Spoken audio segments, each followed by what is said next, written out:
It includes Krishna's crawling too. The first time when it is said that when Vasudev was carrying Krishna on his head on a basket and he was crossing the Jamuna, there was one point that Mother Jamuna got very, very furious. Her waves were like, it was becoming greater than an ocean. Why? Why was she acting like that? Because she was eager to touch that blissful lotus feet of Krishna. Those tiny, tiny lotus feet, those pinkish lotus feet of Krishna, which was just hanging out of that basket. Mother Jamuna was so eager to touch the lotus feet of Krishna that she became very vigorous. She became very, very violent.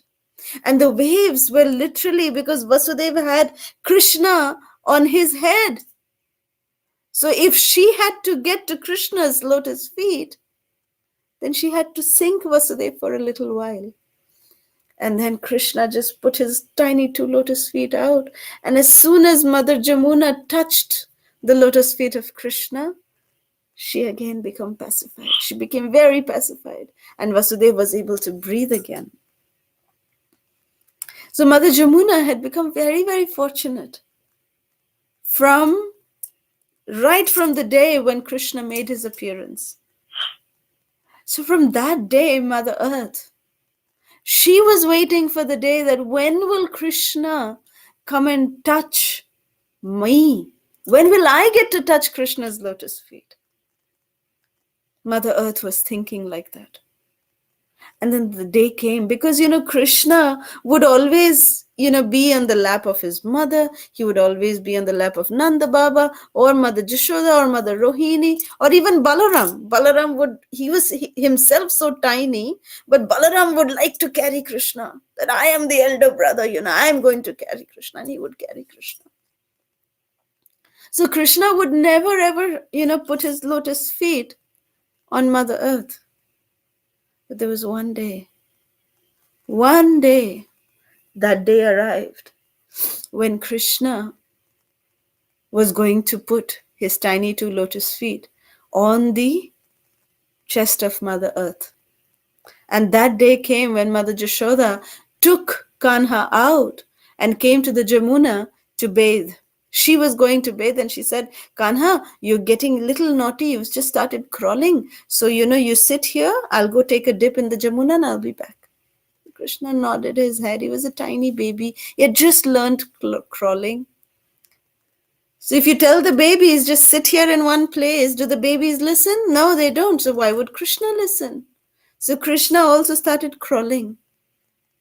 And as soon as he crawled, his tiny lotus feet, by his gait, his walking, gamanam, he actually touched, for the first time, he touched Mother Earth with his lotus feet. And Mother Earth was so pleased. She became so much in ecstasy that she started crying tears of ecstasy. And she was so happy and she told Krishna that, Krishna, I am so happy that today that day has come. I was waiting for that day since the day of your arrival here. And today that day has come, that you have put your lotus feet on me. I am so, so blessed, oh Krishna. And by her tears, she was wetting the mud that was there. The earth was getting wet. So then Krishna, out of his kindness, out of his love for his devotee, he just took that mud and he ate it. And then Mother Earth was in super duper ecstasy that Krishna accepted her and ate her. So she was in so much ecstasy that it was undescribable. And then of course, Balarama and the other sakhas of Krishna, they saw that Krishna is eating dirt, and then they complained to Mother Jashoda, Maya, look what your Kanha has done. he started crawling, and this is what he does. He goes and picks up, wet mud, and he's putting it in his mouth, thinking it to be makhan. And then Mother Jashoda came to him and said, Kana, what are you doing? Show me your mouth, open your mouth. And then Krishna, as soon as he opened his mouth, Mother Jashoda saw the entire universe, the entire creation she saw in his mouth. And she even saw all the planets. She saw everything. She saw the earth planet. And there she saw Vrindavan. And there she saw herself looking into the mouth of Krishna. She was stunned. She was astounded. And then she started thinking, oh, Krishna, this is the Supreme Personality of Godhead. What am I doing? And I keep shouting at him. I keep scolding him day in and day out. No, this is the Supreme Personality of Godhead. How can I do this? And then Mother Jashoda, she just folded her hands and she started doing stuti. She started doing vandana to Krishna. And Krishna said, no. This is not nice coming from the mouth of Mother Jashoda. I don't like. Mother Jashoda, just stop. So Mother Yashoda, Krishna instructed Yogamaya to cover Mother Yashoda, to bring her back into the illusion, to think that this is my son. You see, the devotees also forget Krishna, the supremacy of Krishna. The devotees also forget that in their love for Krishna. So they are also under Maya, but under Yoga Maya, because they choose to forget Krishna out of their pure love for Krishna. And Mahamaya makes us forget Krishna out of envy. All of us conditioned souls, we forget Krishna, the supremacy of Krishna, because of our envious nature. Out of envy, we forget that. And the devotees also forget that, but they forget it out of love. And we forget it out of envy. There's a difference.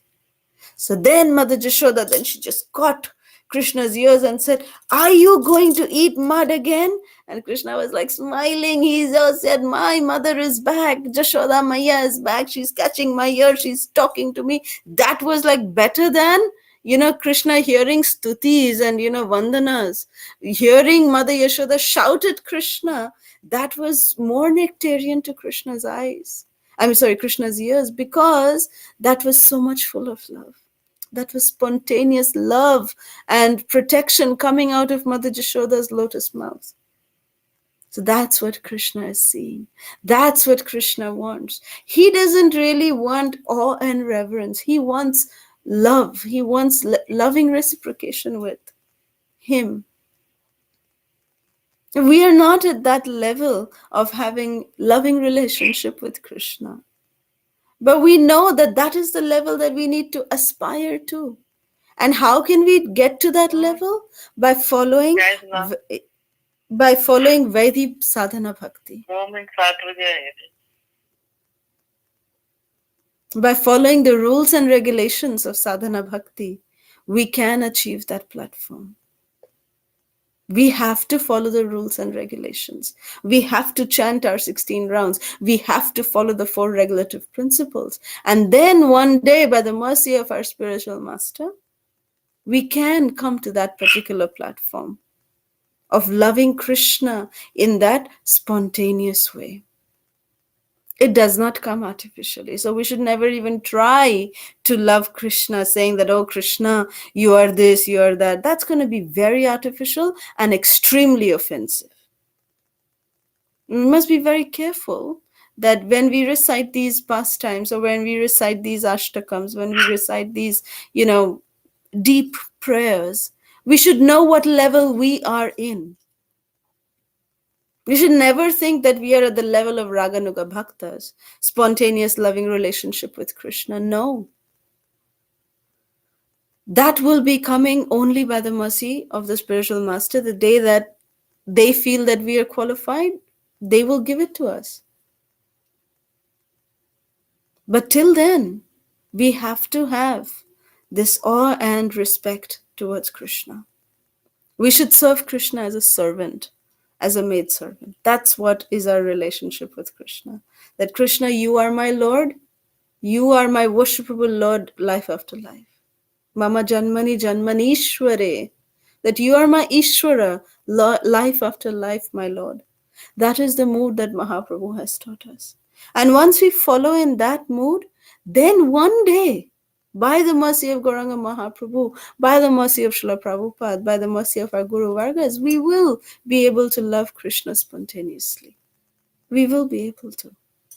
That is definitely a guarantee. But till then, we have to have that mood that we are the servant and Krishna is our master. He is our Lord, life after life. Madhuradhipater akhilam madhuram.